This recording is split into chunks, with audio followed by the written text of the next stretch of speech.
berduka yang mendalam atas insiden itu. Tentu itu di luar kontrol kita.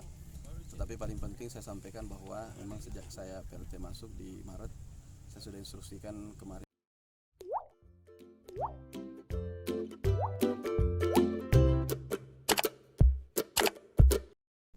Kita minta ini kan Pak Bupati Pak Bupati sudah ada lagi proses untuk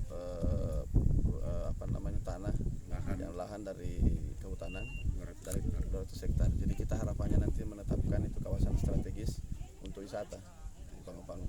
Jadi kalau itu jadi kawasan strategis artinya akan ada aturan-aturan khusus yang mengatur di sana sehingga di sana nanti dijaga ke lingkungannya, tetapi adaptif terhadap bagaimana perkembangan wisata.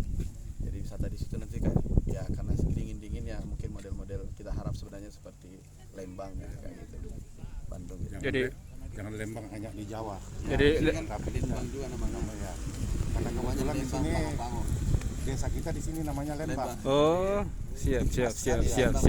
Kan Lembang Cipole. Ya. Pangu-Pangu. Ya.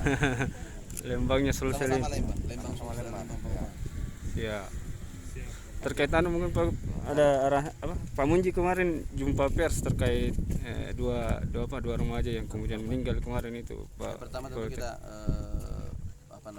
berduka yang mendalam atas insiden itu. Tentu itu di luar kontrol kita.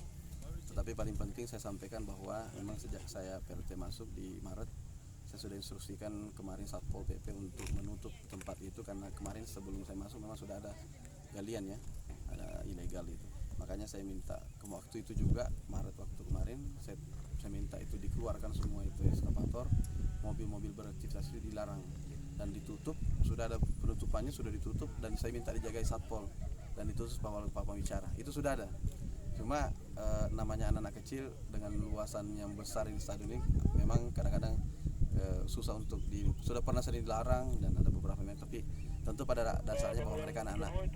Pada intinya kita tentu sangat menyesalkan kejadian itu bisa menjadi insiden dan tentu kita turut berduka mendalam dan kita lagi dalam evaluasi apakah dengan pengamanan kemarin kita penjagaan Satpol PP kemudian menutupkan itu, kemudian bagaimana rekomendasi berikutnya untuk lebih memperketat lagi ya.